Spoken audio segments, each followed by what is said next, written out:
On a freezing winter night in Chicago, Dr. Elijah Carter, a dedicated black physician, is driving home after a grueling hospital shift. Exhausted but eager to return to his wife and a moment of peace, his night takes a shocking turn when he is pulled over by two aggressive police officers. What begins as a routine stop quickly escalates into a humiliating encounter. Forced to endure an act of blatant abuse and humiliation in the bitter cold, Elijah finds himself standing at the crossroads of personal pain and systemic injustice. But this is not a story about surrender. Fueled by his experience, Elijah begins a relentless fight for accountability, determined to ensure that what happened to him does not happen to others. With the help of unexpected allies, including a courageous delivery driver who recorded the incident, a wise community pastor, and a diverse coalition of neighbors, Elijah steps into the spotlight to challenge a broken system. Through town halls, protests, and an emotional showdown at City Hall, Elijah's voice becomes a rallying cry for reform. Yet, as the movement grows, so does the resistance. Facing smear campaigns, threats, and mounting pressure from powerful opponents, Elijah must grapple with the toll of leadership and the sacrifices it demands. Dr. Elijah Carter adjusted the rearview mirror of his aging silver Honda Accord, its engine humming softly as he navigated through the near-empty streets of Chicago. Outside, the world seemed to disappear into a swirling snowstorm. The streetlights cast an orange glow on the heavy flakes, piling on the sidewalks and muffling the city's usual noise. It was just past midnight, and Elijah's shift at St. Mercy Hospital had finally ended. He felt as though the exhaustion in his body had seeped into his soul. The roads were icy, forcing him to drive slower than usual. His headlights illuminated patches of black ice, and the wipers struggled against the relentless snow. He longed for the warmth of his apartment, where his wife, Simone, was surely waiting with something hot to eat. Simone always tried to stay up for him, no matter how late he worked. He pictured her sitting on the worn sofa, bundled under a fleece blanket, her favorite tea steaming on the coffee table. The thought brought a flicker of comfort, cutting through his fatigue. Elijah's neighborhood wasn't fancy. The apartment building was old but sturdy, nestled between a corner store and a laundromat. The heating was temperamental, and the plumbing groaned like an old man in winter, but it was home. After years of scrimping through medical school and residency, Elijah and Simone had finally begun to settle into a rhythm. They were not wealthy by any stretch, but their lives were filled with purpose. As he slowed at a red light, Elijah leaned back, allowing his thoughts to wander. Tonight had been grueling. A trauma patient, barely in his 20s, had been rushed into the ER after a shooting. The young man survived, but it had taken hours of delicate surgery. Elijah had scrubbed out of the operating room, feeling both drained and grateful. At least this time, there was a happy ending. The light turned green, and he pressed on the gas. His fingers, wrapped around the cold steering wheel, ached from the strain of the day. Despite the heavy snow, the roads were eerily empty. Occasionally, a snowplow lumbered by, spraying salt onto the asphalt. Elijah turned up the heater, grateful for the warmth that cocooned him against the storm. Just as he crossed the intersection near Ashland Avenue, he noticed flashing blue and red lights in his rearview mirror. A sinking feeling settled in his stomach. He glanced at his speedometer. He was well below the speed limit. Confused, he slowed and pulled to the side of the road, parking beneath a street lamp for better visibility. The wind howled outside, rattling the car's frame as he turned off the engine. Elijah's father, a retired Army sergeant, had taught him the proper steps for handling traffic stops. Stay calm, keep your hands visible, and comply. But no amount of preparation could ease the knot tightening in his chest. Two police officers emerged from the cruiser, their silhouettes stark against the falling snow. Elijah watched them approach, one on each side of the car. Their flashlights pierced through the windows, forcing him to squint. The officer on the driver's side knocked sharply on the window. Elijah rolled it down, the freezing air rushing into the cabin and biting at his face. "License and registration," the officer barked. His badge read Blake. His tone was clipped, devoid of courtesy. Elijah nodded, moving deliberately as he reached into the glove compartment. "Good evening, officer," he said, his voice steady. May I ask why I'm being stopped? Blake's expression hardened. License and registration first, he snapped. Elijah handed over the documents, his hands trembling slightly not from fear, but from the cold that now seeped into the car. Your license plate light is out, Blake said, leaning into the window. His breath clouded in the air. Elijah frowned. That didn't seem right. He'd had his car inspected just 2 weeks ago. I see. I wasn't aware of that, he replied carefully. Blake didn't answer. Instead, he stepped back, motioning for his partner, a younger officer whose badge read more. The two exchanged a look Elijah couldn't decipher. Step out of the vehicle, Blake ordered. The command was abrupt, and Elijah felt his pulse quicken. He hesitated, glancing at the storm raging outside. His scrubs were thin, hardly enough to protect him from the bitter cold. Officer, it's snowing heavily. Is there a specific reason I need to? I said step out of the vehicle, Blake interrupted, his tone rising. Elijah's instincts told him to stay calm. He unbuckled his seatbelt and opened the door. The wind slammed into him, stealing his breath as he stepped onto the icy pavement. Snow clung to his thin sneakers and began soaking through the fabric immediately. He stood straight, his hands visible at his sides. Blake circled him, the crunch of boots on snow breaking the silence. Where are you headed this late at night? I'm coming home from work, Elijah replied. His teeth chattered, but he held his composure. And where do you work? I'm a doctor at St. Mercy Hospital, Elijah answered. Blake raised an eyebrow, clearly skeptical. He nodded toward Moore, who began inspecting the car. Looks like you've got some fancy gear in here, Moore said, peering inside. Expensive-looking laptop in the back seat. Elijah said nothing. He knew this game. Years of hearing stories from friends and family had prepared him for encounters like this. But experiencing it firsthand was something else entirely. Blake suddenly reached into his patrol car and pulled out a large plastic jug of water. Let's see if you've got anything to hide, he said with a smirk. What are you doing? Elijah asked, alarmed. Without answering, Blake unscrewed the cap and splashed the freezing water over Elijah's torso. The shock of the cold was immediate and brutal. His scrubs clung to his skin, his breath hitching as he tried to process what had just happened. Just making sure, Blake said mockingly. Elijah stood frozen, both from the cold and the humiliation. His mind raced. He thought of Simone waiting at home, of his patients who depended on him, and of the generations before him who had endured far worse. Slowly, he met Blake's gaze. Is this how you protect and serve? Elijah asked, his voice low but unwavering. Blake flinched, but before he could respond, a voice called out from across the street. Hey, what are you doing to him?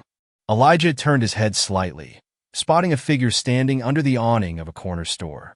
The man was bundled in layers, a delivery bag slung over his shoulder. He held up a phone, clearly recording the encounter. You think no one's watching? The man shouted, stepping closer.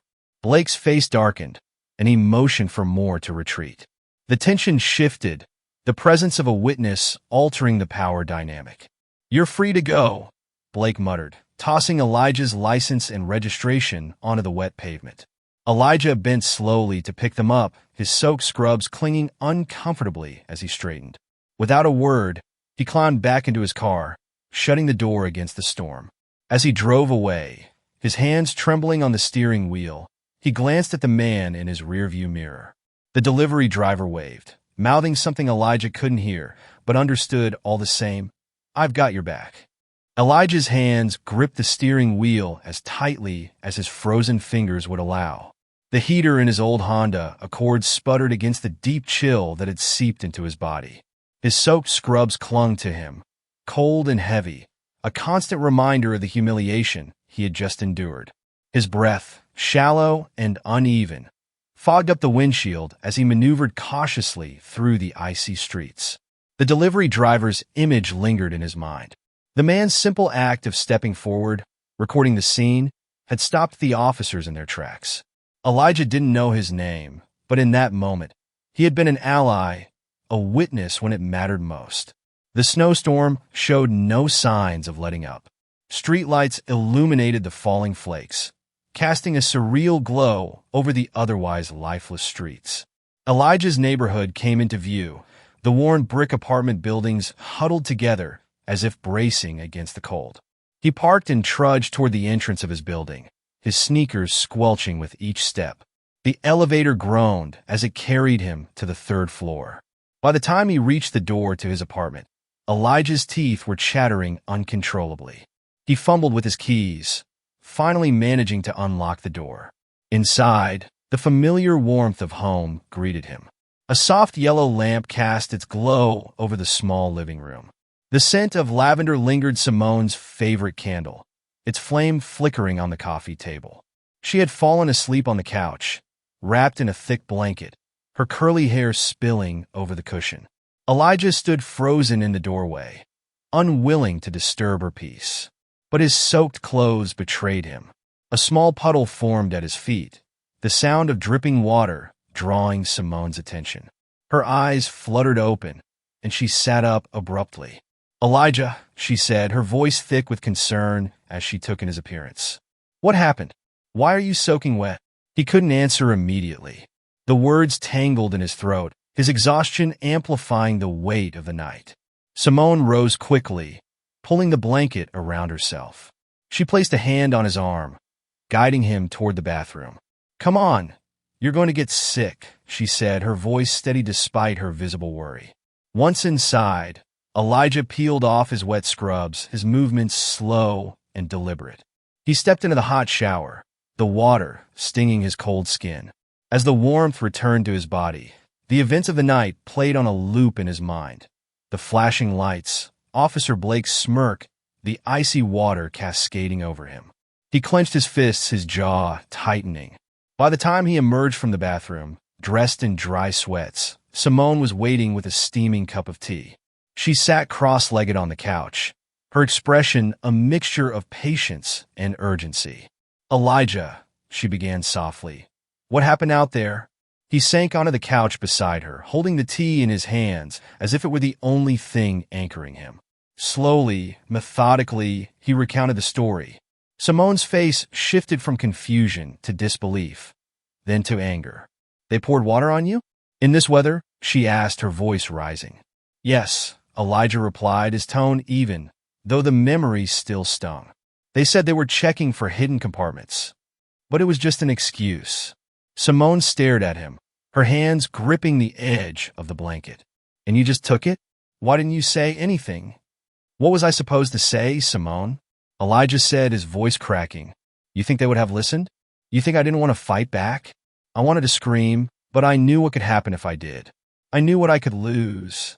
Simone's expression softened, her anger giving way to something deeper pain, empathy. She reached for his hand, her fingers warm against his.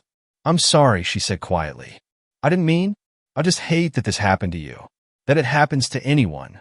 They sat in silence for a while, the snowstorm outside muffling the city's usual noise. Elijah sipped his tea, the warmth spreading through him, though it did little to ease the ache in his chest. After a long pause, Simone spoke again. "You can't let them get away with this." Elijah looked at her, his brows furrowed. "You have a voice, Elijah," she continued. "You're respected. You're a doctor, for God's sake. If this can happen to you, imagine how many others don't stand a chance. You can't let it end here." Her words struck a chord. Elijah had spent years fighting for others, dedicating himself to saving lives, advocating for underserved communities. But tonight, he had been the one in need of protection, and no one but a stranger had stepped forward. "What can I even do?" he asked, his voice tinged with defeat. "You start by telling your story," Simone said firmly. "The delivery driver, the one who recorded, he might have the footage. And even if he doesn't, your voice is enough. You can make people listen." Elijah nodded slowly, the weight of her words sinking in. He had seen the power of truth in his work, how a single diagnosis could change a life, how advocacy could shift the needle in public health. Perhaps his voice could serve a different purpose now. Before heading to bed, Elijah checked his phone. A text message from an unknown number lit up his screen. "I recorded everything. Let me know if you need it. Derek, delivery guy from earlier." Elijah's heart lifted slightly. He typed back a quick response. "Thank you. I'll be in touch." As he lay in bed that night, Simone's steady breathing beside him, Elijah stared at the ceiling. The anger he had felt earlier was still there, simmering beneath the surface. But something else had taken its place: resolve. He didn't know what tomorrow would bring, but he knew one thing for certain. This was just the beginning. The next morning, Elijah woke to the soft light of dawn filtering through the curtains. Outside, the snowstorm had left the city buried under a thick white blanket, its stillness stark against the tumultuous thoughts swirling in his mind. Simone was already up, humming faintly as she prepared breakfast. The scent of brewed coffee and toasted bread drifted into the bedroom, a small comfort that reminded Elijah of the simple normalcy he longed to reclaim. He reached for his phone, scrolling to the message from Derek, the delivery driver. The memory of the man's voice calling out from across the street was still fresh, a beacon in what had otherwise been a night of humiliation and isolation. Elijah stared at the text for a moment, then tapped out a reply. "Derek, it's Elijah Carter. Thank you for what you did last night. Can we meet to talk about the footage?"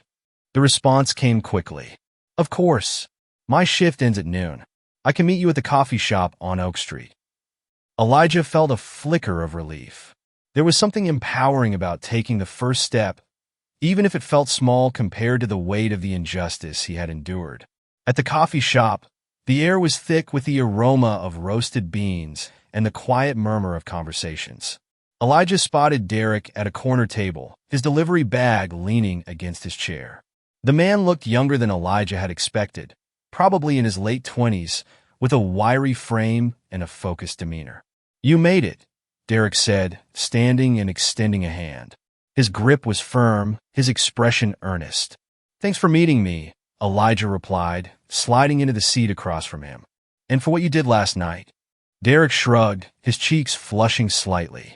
"I couldn't just stand there and do nothing. What they did to you was wrong." Elijah nodded, his throat tightening. Hearing someone else acknowledge the wrongness of the situation made it feel more real, as though he hadn't imagined the magnitude of it. "Do you still have the video?" Elijah asked. Derek nodded and pulled out his phone. "I haven't posted it anywhere yet, but I can send it to you." Elijah watched as Derek tapped his screen, attaching the video to an email. Moments later, the footage appeared on Elijah's phone. He pressed play, and the familiar scene unfolded. The flashing lights, the snow swirling in the air, and then the officers, their voices harsh, their actions deliberate. His stomach clenched as he saw himself standing in the snow, soaked and shivering. But he also saw the moment Derek had intervened, his voice cutting through the tension like a lifeline. "I'm thinking about going public with this," Elijah said, his voice steady despite the doubt gnawing at him. "Not for me, but for everyone else who's been through something like this and didn't have anyone to stand up for them." Derek leaned back, his expression thoughtful. "If you go public, you'll need more than just the video. You'll need a plan, and you'll need support." The words lingered in Elijah's mind as he left the coffee shop. Derek was right. A single video, no matter how damning, wouldn't be enough to shift the tide. He needed allies, people who could amplify his voice and lend credibility to his story. That evening, Elijah sat in his living room, surrounded by papers and his laptop. Simone watched him from the kitchen, her hands busy with dinner, but her eyes constantly drifting toward him. "Who are you thinking of reaching out to?" she asked, breaking the silence. "Maybe someone from the hospital board," Elijah replied. "Or a community leader. I don't know. I've never done anything like this before." Simone walked over, setting down a plate of food in front of him. She placed a hand on his shoulder, her touch grounding him. "Start with someone you trust. Someone who'll listen." Elijah thought for a moment, then opened his phone and scrolled through his contacts. His thumb hovered over a name, Pastor James Harper. The pastor was a well-known figure in the community, respected for his work in advocating for social justice and his ability to rally people around a cause. Elijah dialed the number, his heart pounding as it rang. "Dr. Carter," came the pastor's deep, calm voice. "What a surprise. How are you?" "I've been better, Pastor," Elijah said, his voice steady. "I need your advice on something, and your help." Over the next few minutes, Elijah recounted the events of the previous night, leaving nothing out. The line was silent for a long moment after he finished. Meet me at the church tomorrow, Pastor Harper said finally. Let's talk about what we can do together. The next day, the church was quiet when Elijah arrived, the stained glass windows casting colorful patterns on the pews. Pastor Harper greeted him warmly, his presence exuding a calm confidence that immediately put Elijah at ease. Dr. Carter, the pastor said, shaking his hand, you're brave to bring this forward. It doesn't feel brave, Elijah admitted. It feels overwhelming. Pastor Harper smiled faintly. That's because the work of change is heavy, but you don't have to carry it alone. Together, they outlined a plan.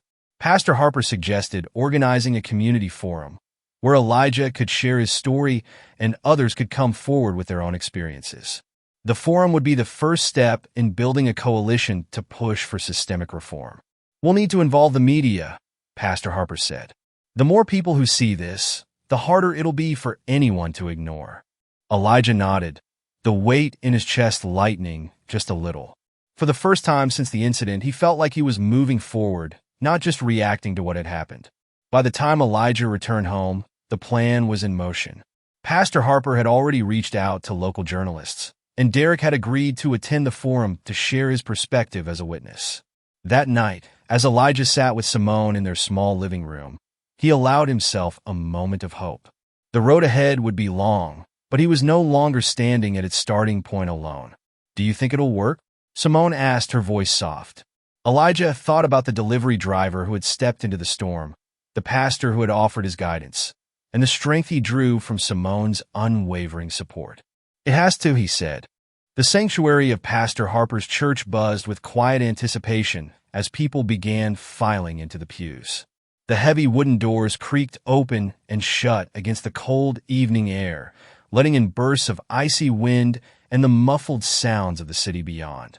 Inside, the space was warm, the golden glow of chandeliers overhead casting soft light on the faces of those gathering. Elijah stood near the front, his heart pounding as he surveyed the growing crowd. Simone was beside him, her presence a steadying force.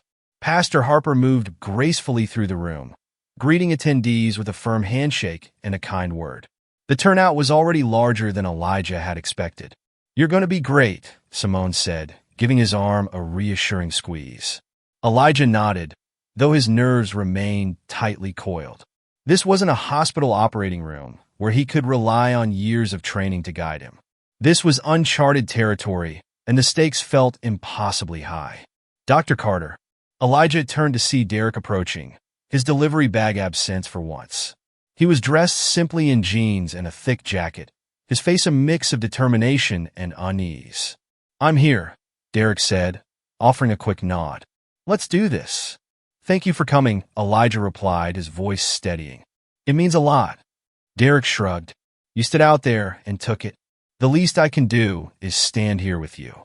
The quiet strength in Derek's words bolstered Elijah. This wasn't just his fight, it was theirs, and the fight of so many others who had experienced similar injustices.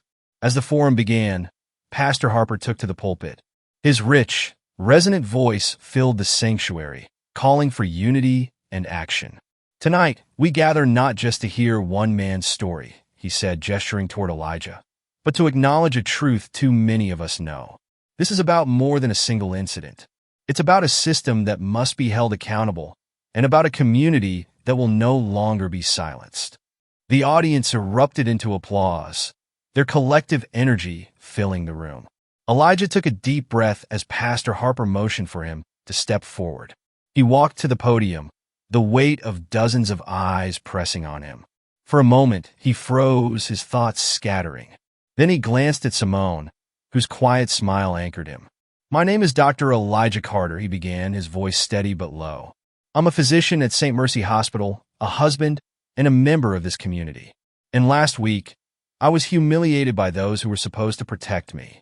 He recounted the story of the traffic stop, the flashing lights, the freezing water, the silent humiliation he had endured. As he spoke, his voice grew stronger, fueled by the murmurs of agreement and the nodding heads in the audience. This wasn't the first time something like this has happened in our city, Elijah said, looking out at the crowd. And it won't be the last unless we come together to demand change. When he finished, the The sanctuary was silent for a long moment. Then a hand shot up in the back. A woman in her 50s stood, her expression a mixture of anger and resolve. "I've been through it too," she said, her voice shaking slightly. "They pulled my son over last year for no reason. He's only 18, and they treated him like a criminal." Her words opened the floodgates. One by one, people began to stand, sharing their own experiences. A middle-aged man spoke of being stopped on his way home from work, accused of theft because of the tools in his truck. A young woman described her brother being harassed while walking home from school. Elijah listened, each story adding to the collective weight of the moment. But it wasn't just the pain that stood out, it was the courage it took for these people to speak. By the time the forum ended, the air in the sanctuary was electric. Elijah stood with Derek and Pastor Harper near the entrance as attendees filed out, many stopping to shake his hand or offer words of encouragement. "You did good tonight," Derek said, his usual guarded demeanor softening. People needed to hear it. Elijah nodded. "So did I?" As the last of the crowd trickled out, Pastor Harper joined them, a satisfied smile on his face. "This is just the beginning," he said. "Now comes the hard part." Elijah didn't need to ask what he meant. Sharing his story was one thing. Turning it into action was another. The next morning, the first wave of media coverage began. Local news outlets ran headlines about the forum, featuring clips of Elijah's speech and interviews with attendees. The video Derek had recorded spread across social media, garnering thousands of views within hours. Elijah's phone buzzed constantly, messages of support from colleagues, former patients, and strangers who had seen the video. But not all the responses were positive. "That's what happens when you don't comply," read one anonymous comment under the video. "Another guy trying to play the victim," said another. Simone noticed the change in his expression as he scrolled through the comments. "Ignore them," she said firmly. "They're not the ones who matter." Elijah nodded, but the negativity lingered. It wasn't just the comments, it was the fear of what might come next. Later that day, as he walked to the hospital for his shift, Elijah's thoughts churned. What if the officers retaliated? What if going public jeopardized his career?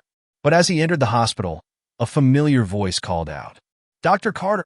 He turned to see one of his patients, Mrs. Alvarez, standing with her teenage daughter.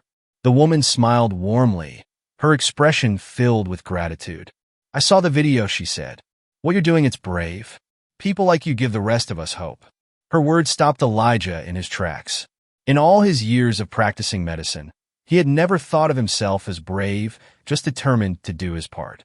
But now, standing in the middle of the hospital lobby, he realized that courage didn't always feel bold. Sometimes it felt like pushing forward despite the fear. That evening, Elijah received a call from Pastor Harper. "The city council is holding a meeting on police accountability next week," the pastor said. "They want you to speak." Elijah hesitated, his mind flashing to the negative comments and the weight of public scrutiny.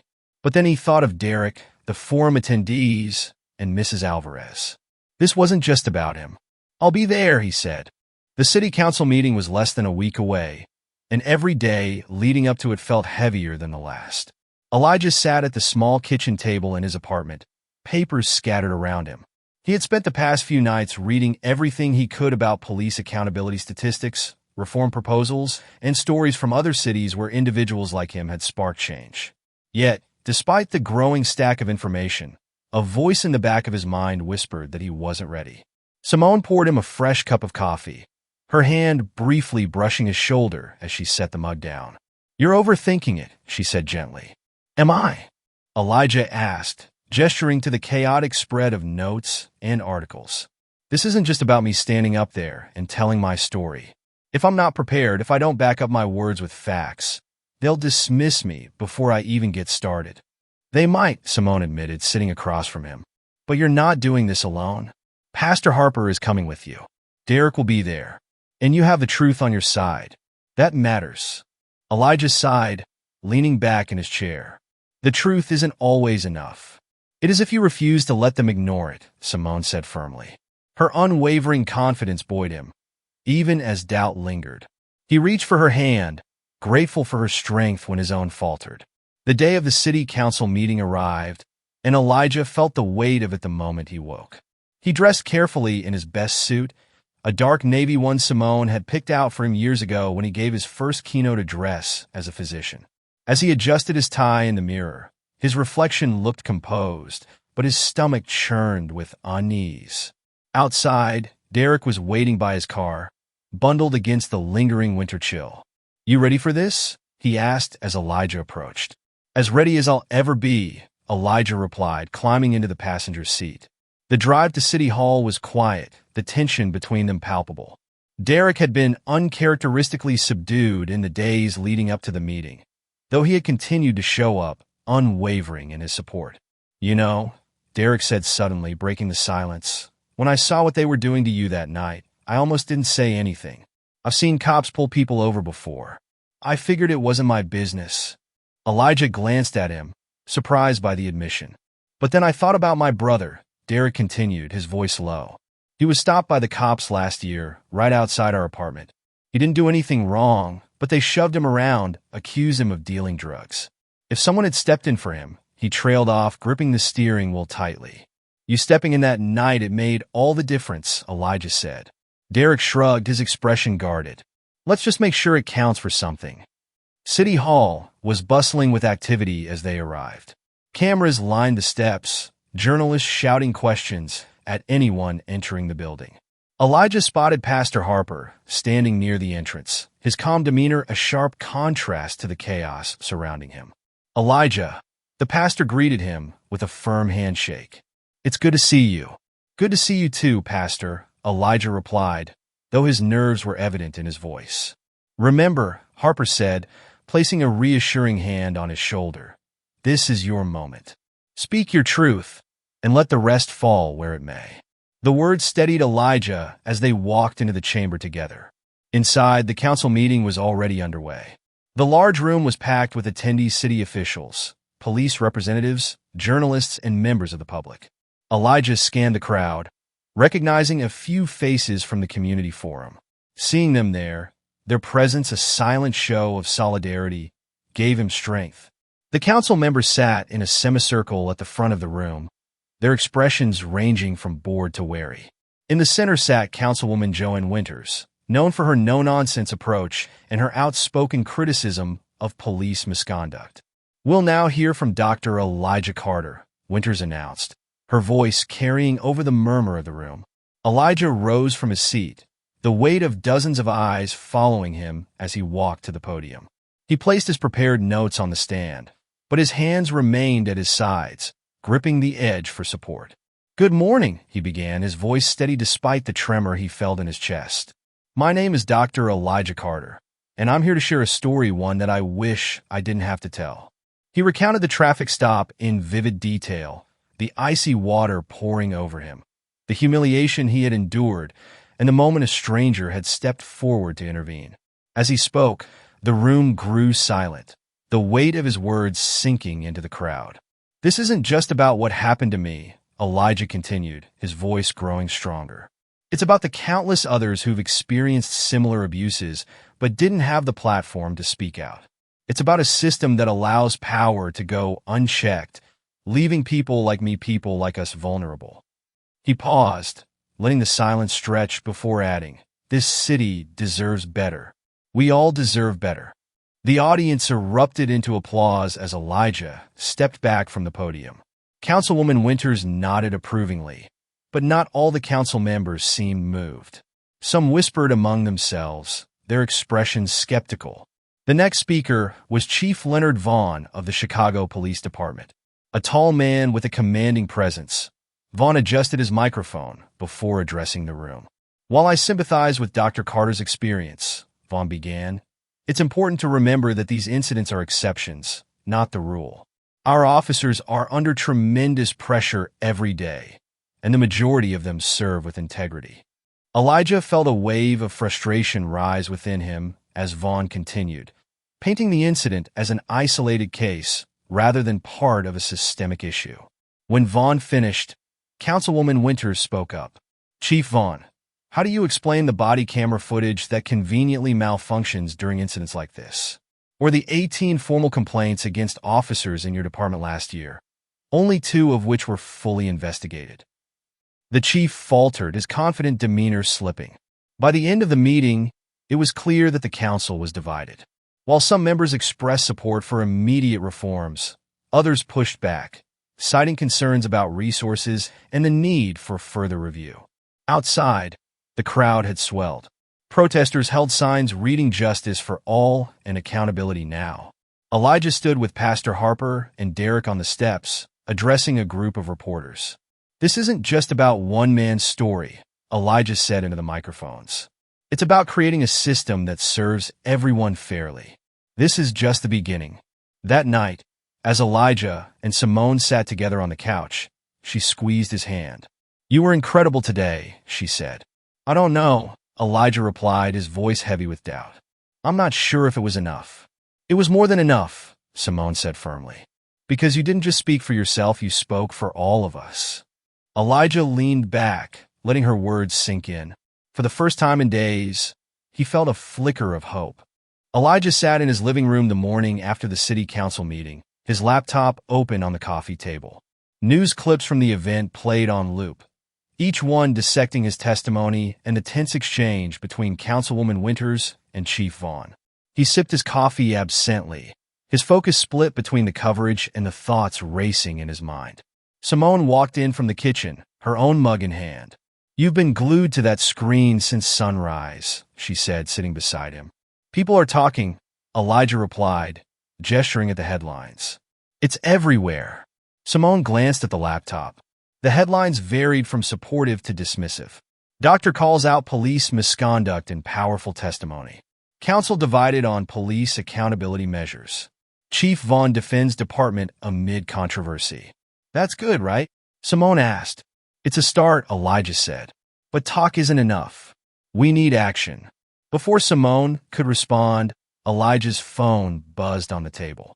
It was a text from Pastor Harper. "Are you free this afternoon? A community group wants to meet with you." Elijah read the message aloud, and Simone nodded. "You should go," she said. "The more people you bring into this, the stronger it'll get." The community center was a modest building nestled between a grocery store and a laundromat. Its walls were adorned with colorful murals celebrating unity and resilience. When Elijah arrived, Pastor Harper was already there, speaking with a group of community leaders. "Elijah," Harper greeted him warmly, gesturing for him to join. "This is the coalition I was telling you about." The group introduced themselves activists, educators, and local business owners, each with a deep investment in the neighborhood's well-being.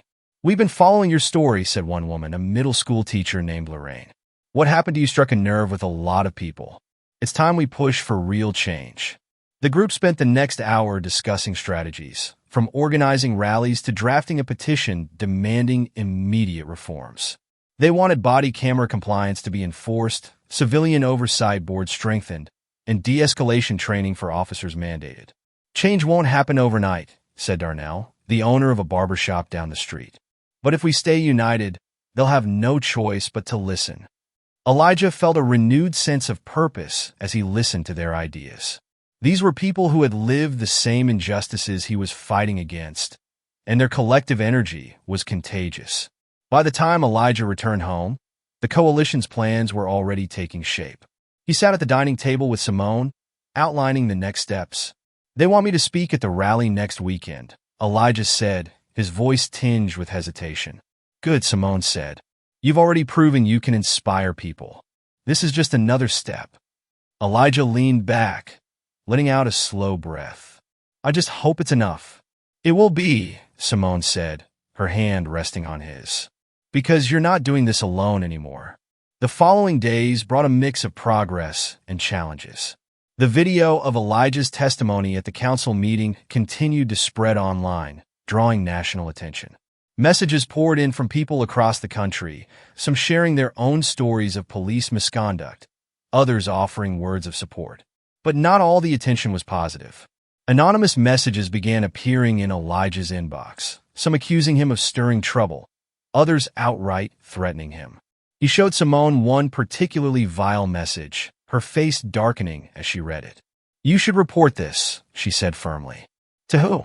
Elijah asked bitterly. "The same system I'm trying to hold accountable." Simone reached for his hand. "Then tell someone in the coalition. Don't carry this alone." Elijah nodded reluctantly.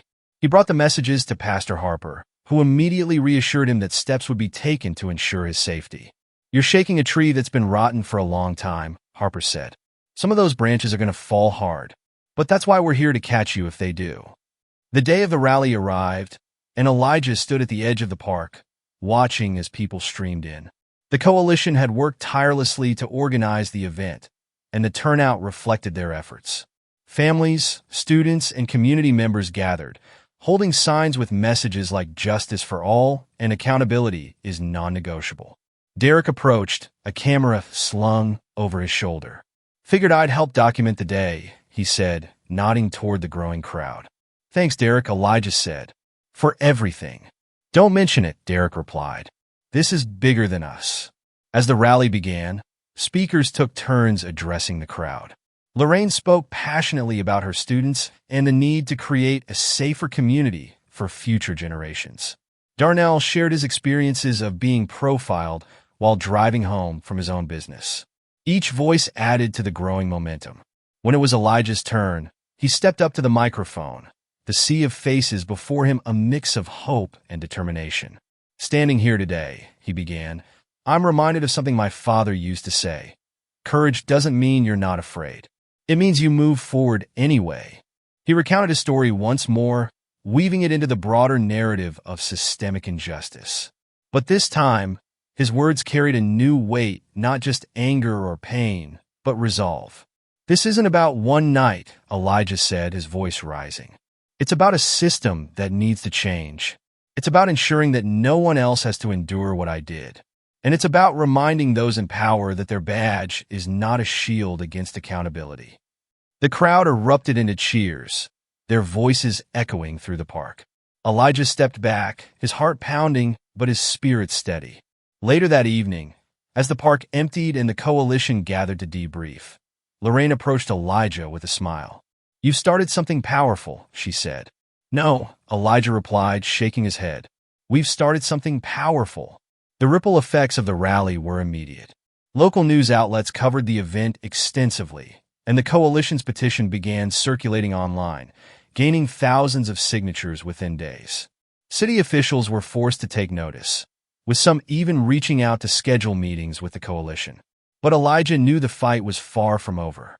The road ahead would be long and fraught with obstacles, but for the first time, he felt certain they were on the right path.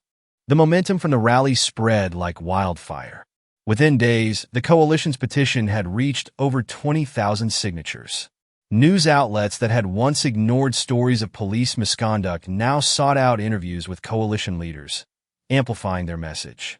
Elijah, who had reluctantly stepped into the spotlight, was now at its center. But progress rarely came without resistance. Elijah's phone buzzed constantly, a mix of supportive messages and pointed threats. Late one evening, as he sat in the living room drafting a plan for the next city council meeting, Simone entered with a frown, her phone in hand. "Have you seen this?" she asked, handing it to him.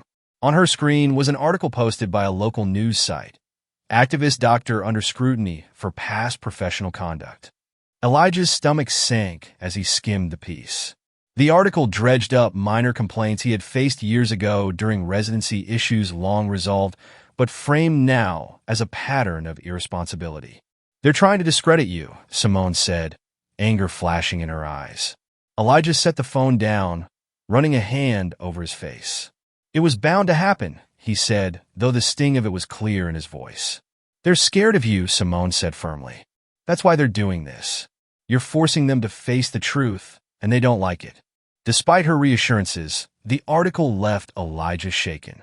The thought of his reputation being tarnished not just as an advocate, but as a physician gnawed at him. For years, his career had been his pride and purpose. Now it felt like a target. The next day, Elijah met with Pastor Harper and the coalition at the community center.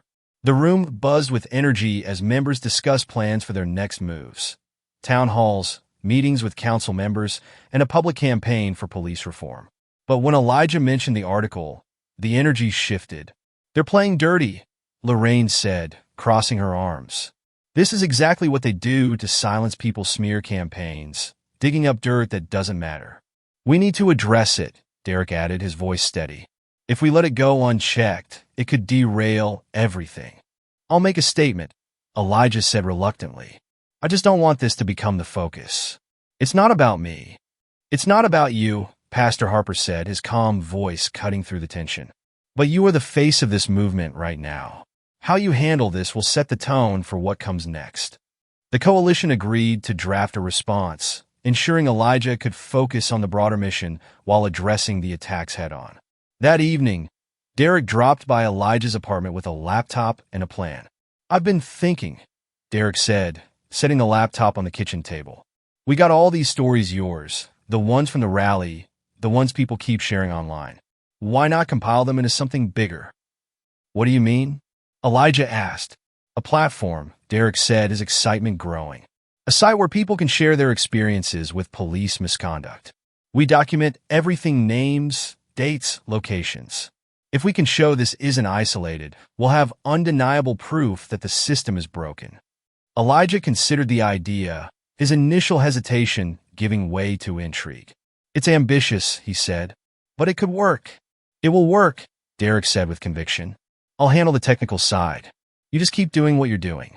Simone joined them at the table, her eyes lighting up as Derek explained further. This could give people a voice, she said, especially the ones who've never been heard before. By the time Derek left, Elijah felt a spark of hope reignited. The attacks on his character might sting, but they wouldn't stop him. If anything, they fueled his resolve. In the following weeks, the coalition's efforts gained traction, and Derek's platform Voices for Justice went live.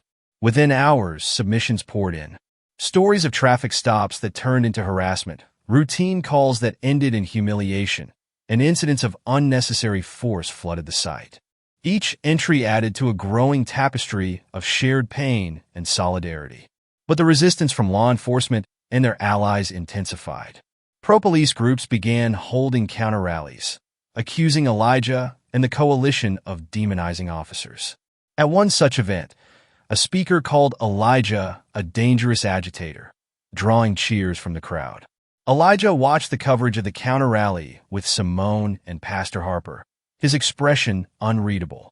They're scared, Harper said, echoing Simone's earlier words. And they're doubling down on fear because it's all they have. Maybe, Elijah replied, but they're loud and people are listening to them. Then we need to be louder, Harper said. The opportunity came sooner than expected. Councilwoman Winters invited Elijah and Pastor Harper to join a public panel on community safety and police reform. The panel, broadcast live on local television, would include city officials, police representatives, and community leaders. The days leading up to the panel were a whirlwind of preparation. Elijah worked with the coalition to refine their proposals. Mandatory body camera usage, a civilian oversight board with investigative power, and de-escalation training as part of police certification. You've got this, Simone said the morning of the panel, straightening Elijah's tie. Thanks to you, Elijah replied, kissing her forehead. The panel was held in a large auditorium, its stage framed by bright lights and rows of cameras. The audience was a mix of officials, activists, and concerned citizens, their chatter filling the space as Elijah took his seat. Chief Vaughn sat a few chairs down, his posture stiff and his expression guarded. Next to him was Captain Teresa Collins, one of the few high-ranking officers who had openly supported reform. As the moderator introduced the panelists, Elijah focused on steadying his breath. He had faced life-and-death decisions in the operating room, but this felt different. The stakes weren't just personal, they were collective. The discussion began with polite but pointed exchanges about public safety and community trust. Vaughn defended the department, emphasizing existing efforts to improve. Elijah listened, waiting for his moment. When the moderator turned to him, Elijah leaned forward, his voice calm but resolute. I've heard a lot of talk about improvement, he said, but talk isn't enough. We need accountability. We need action. He outlined the coalition's proposals, citing specific cases from Voices for Justice to illustrate the urgency. Each story he shared brought murmurs from the audience, their impact undeniable. Chief Vaughn responded with measured resistance, but Captain Collins surprised everyone by agreeing with Elijah on several points. Accountability isn't anti-police, she said. It's pro-community, and it's long overdue. The panel ended with applause, and as Elijah stepped off the stage, he felt a mixture of relief and determination. That night, Elijah and Simone sat on their balcony, the city lights twinkling in the distance. "You were incredible," Simone said, leaning her head on his shoulder. "We're getting somewhere," Elijah said, his voice tinged with cautious optimism. For the first time, he allowed himself to believe that real change might be possible. The morning after the panel, Elijah woke to a flood of emails and messages. His phone buzzed on the nightstand, lighting up with notifications. He groaned, rolling over to check it. Simone was still asleep beside him, her breathing steady and calm. He opened his inbox to find messages from journalists requesting interviews, invitations from other cities to discuss the coalition's work, and, as always, a handful of threats. One subject line caught his eye. Meeting request, Captain Teresa Collins. Sitting up, Elijah clicked the email. The captain, who had surprised everyone by supporting him at the panel, wanted to meet privately. The message was brief but genuine, expressing her interest in bridging the gap between the department and the community. "Simone," Elijah said softly, nudging her shoulder. She stirred, squinting at him. "What time is it?" "Early," Elijah said, showing her the email. "Captain Collins wants to meet." Simone blinked at the screen, then smiled faintly. "That's good, right?" "I think so," Elijah replied, though uncertainty lingered in his voice. "Then meet her," Simone said, sitting up. "If she's serious about reform, you need allies on the inside." They met at a diner on the south side of Chicago. The place was modest, with worn vinyl booths and the smell of freshly brewed coffee filling the air. Captain Collins arrived in plain clothes, her demeanor relaxed but professional. "Dr. Carter," she greeted, shaking his hand firmly. "Thanks for meeting me." "Of course," Elijah replied, taking a seat across from her. Collins wasted no time. "I won't sugarcoat this. There are a lot of officers in the department who see you as a threat. They think you're out to destroy their careers." "That's not what this is about," Elijah said, his frustration surfacing. "This is about accountability and rebuilding trust. If some officers feel threatened by that, maybe they should reconsider their actions." Collins nodded. "I agree. But you should know the pushback is getting worse. Vaughn is under pressure from the union to shut down your efforts. They're already lobbying against the reforms your coalition proposed." Elijah leaned back, absorbing her words. He had expected resistance, but knowing it was this coordinated made it feel heavier. "So why are you here?" Elijah asked. Collins's expression softened. "Because I believe in what you're doing. This department needs change. And if we don't act now, it's only going to get worse." For the next hour, they discussed potential avenues for collaboration. Collins offered to connect Elijah with officers who supported reform, but were afraid to speak out publicly. "Not everyone in uniform is against you," she said. "Some of us want the same thing you do, a system that works for everyone." Elijah left the diner with a mixture of hope and caution. Collins's support was promising, but the growing opposition from the union loomed large. Back at the community center, Elijah updated the coalition on his meeting with Collins. "She's willing to help," he said, "but we're going to face even more resistance." Darnell leaned forward, his voice measured. "The union's been a problem for years. They're not going to let go of their power without a fight." "We keep pushing," Lorraine said firmly. "The more people see the truth, the harder it'll be for them to hide." Elijah nodded, though the weight of the fight pressed on him. He could feel the strain creeping in late nights, endless meetings, and the constant barrage of criticism. Even with Simone's unwavering support, the toll was undeniable.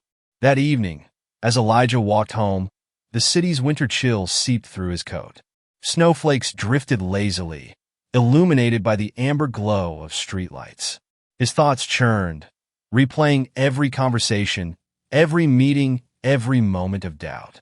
He was nearing his apartment when he noticed a car idling at the curb. As he passed, the window rolled down and a voice called out, "Dr. Carter." Elijah stopped, his pulse quickening. A man in his 40s, wearing a heavy black coat, stepped out of the car. "Can I help you?" Elijah asked cautiously. The man held up his hands, palms out. "I'm not here to cause trouble. My name's Henry Walsh." I'm with the union. Elijah stiffened. And what do you want? Walsh sighed, his breath visible in the cold air. A warning. You're making powerful enemies. People who don't like their authority being questioned. Is that a threat? Elijah asked, his voice sharp. No, Walsh said quickly. It's advice. You're pushing too hard, too fast. Take a step back, or this could get ugly for you and your family. Elijah stared at Walsh, anger bubbling beneath his calm exterior. If you're trying to scare me, it won't work. This isn't about me. It's about everyone who's suffered because of this broken system. Walsh shook his head. I hope you know what you're doing. Without another word, he got back into his car and drove off, leaving Elijah standing in the snow. That night, Elijah sat with Simone, recounting the encounter. She listened intently, her expression shifting from concern to determination. You're not stepping back, she said firmly. Simone. No, she interrupted. You've come too far. We've come too far. They're scared because they know you're making a difference. Elijah looked at her, his exhaustion battling with the fire in her eyes. What if they come after us? After you? Then we face it together, she said, gripping his hand. But we don't give up. The next day, Elijah returned to the community center, resolved to press on. The coalition was already working on the next phase of their campaign, a series of town halls to gather more stories and build wider public support. As they planned, Derek approached Elijah with his laptop. You need to see this, he said, pulling up the Voices for Justice site. The page was flooded with new entries, dozens of stories from across the city, each one detailing an encounter with police misconduct. This is what they're afraid of, Derek said. The truth. And it's spreading. Elijah nodded, a spark of determination reigniting within him. For every threat, every setback, there were voices rising alongside his own. We keep going, he said. The community center buzzed with life, its modest walls barely containing the energy of the growing coalition. Volunteers worked at long folding tables, assembling packets for the upcoming town halls. The hum of conversation mixed with the tapping of keyboards as Derek and a few others updated the Voices for Justice platform. Elijah stood near the door, a cup of lukewarm coffee in hand, watching as the movement he had unintentionally ignited continued to expand. He marveled at how far they had come, but the weight of responsibility hung heavy on his shoulders. Dr. Carter, Lorraine called, waving him over. We're finalizing the speaker list for the town hall next week. Can you take a look? Elijah joined her at the table, scanning the names. Community leaders, teachers, small business owners, each one chosen for their willingness to speak truth to power. It looks good, Elijah said, but make sure we have time for open floor discussions. People need to feel heard. Lorraine nodded. Absolutely. That's the heart of it. As they worked, Derek approached, his expression more serious than usual. We've got a problem, he said quietly. Elijah followed Derek to the corner of the room, where his laptop sat open on a table.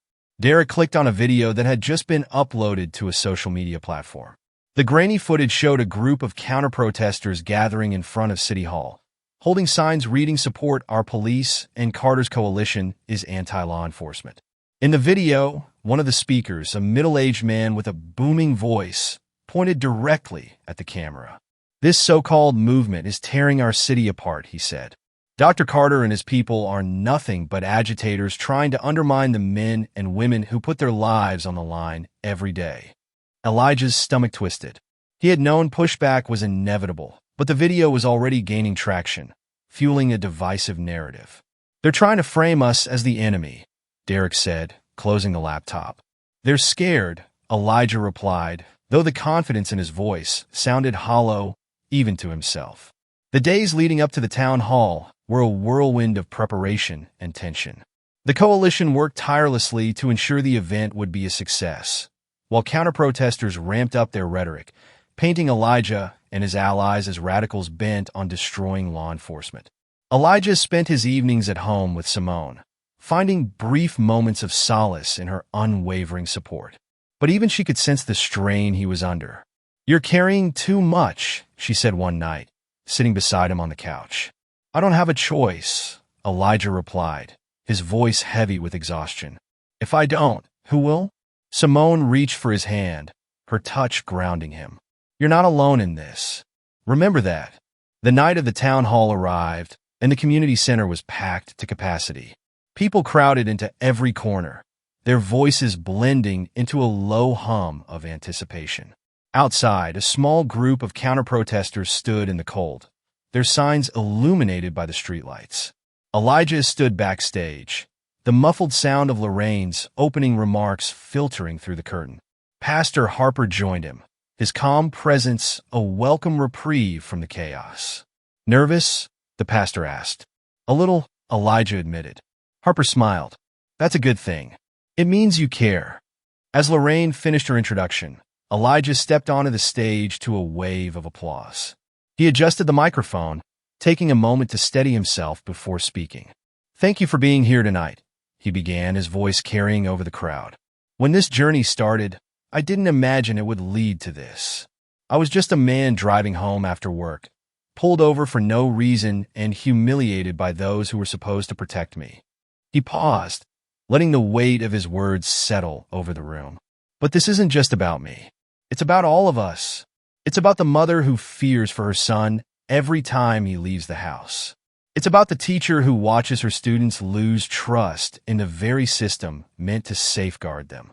It's about the business owner who's treated as a suspect in his own neighborhood. This movement isn't about tearing anyone down, it's about building something better." The audience erupted into applause, their energy filling the room. Over the next hour, speakers shared their stories, each one a powerful testament to the need for change. A young man recounted his experience of being wrongfully detained outside his own apartment building. An elderly woman spoke about losing faith in the system after her grandson was harassed by officers on his way to school. As the open-floor discussion began, a middle-aged man wearing a black jacket stood and raised his hand. Elijah recognized him immediately. Henry Walsh, the union representative who had warned him weeks ago. When Walsh was handed the microphone, the room fell silent. "I came here tonight as a skeptic," Walsh said, his voice measured. "I've spent years representing officers who feel like they're constantly under attack. But hearing these stories, it's hard to ignore the pain in this room." A murmur spread through the crowd as Walsh continued. "Accountability isn't anti-police. It's about making sure we're doing right by the people we serve. I may not agree with everything this coalition stands for, but I believe we need to have this conversation." The room erupted into applause once more, the unexpected show of support injecting a new sense of possibility into the evening. Later, as the event wound down, Elijah approached Walsh in the hallway. "That was brave," Elijah said. Walsh shrugged. "Maybe. Or maybe I'm just tired of pretending everything's fine when it isn't." Elijah extended his hand. "Thank you."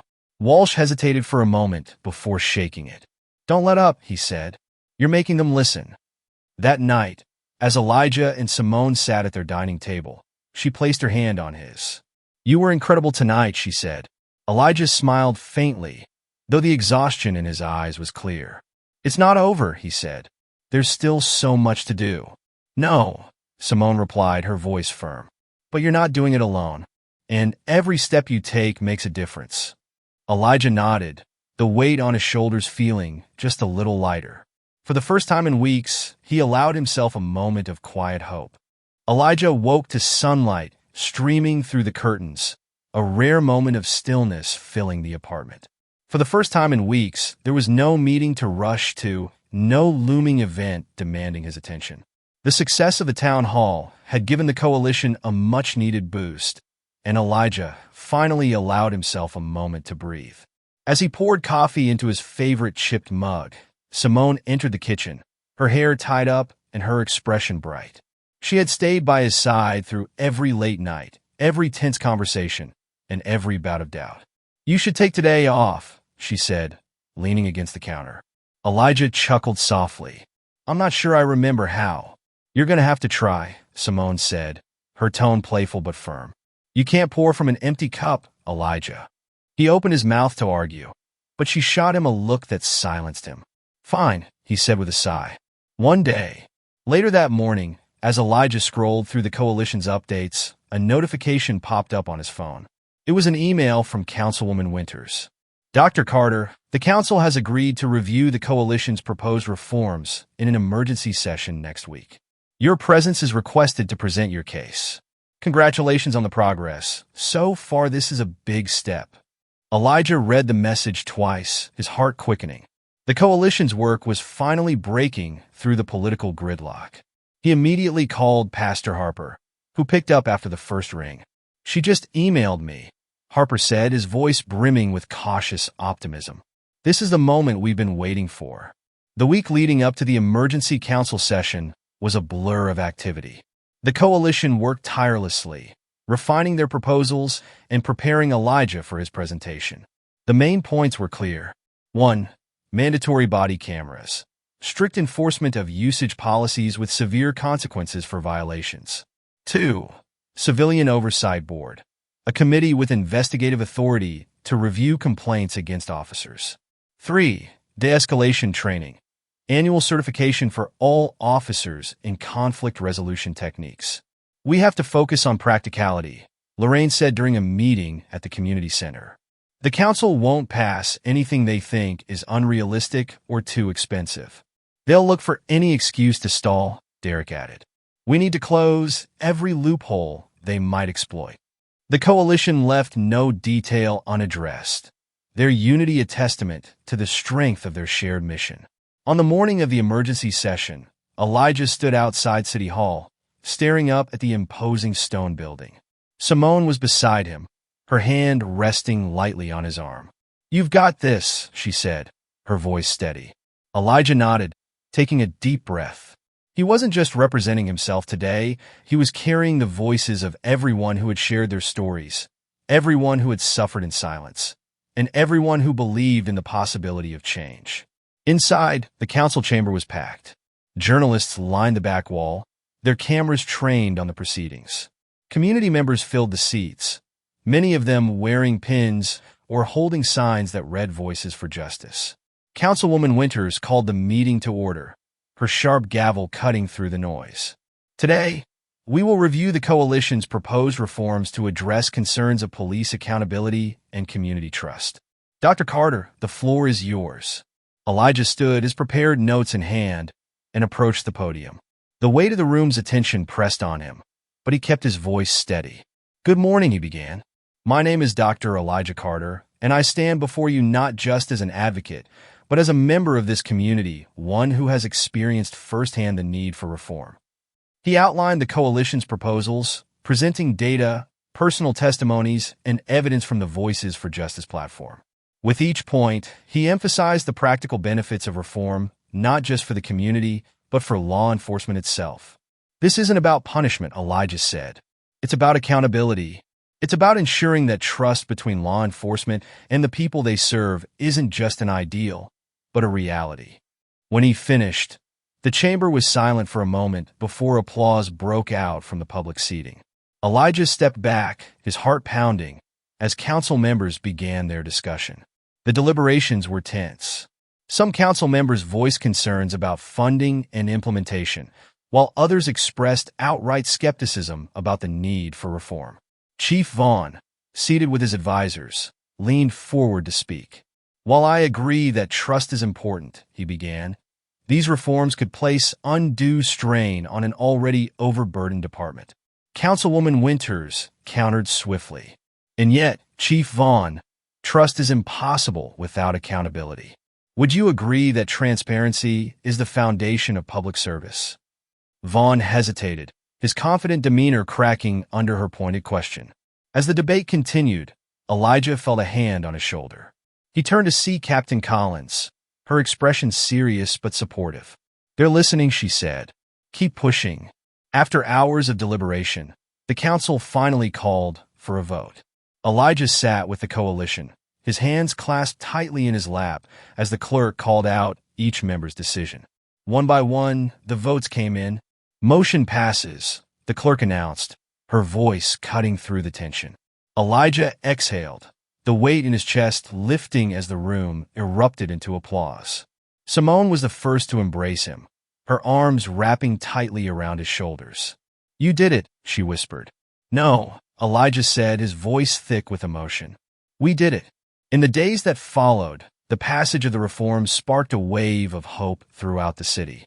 News outlets covered the story extensively, framing it as a turning point in the fight for accountability.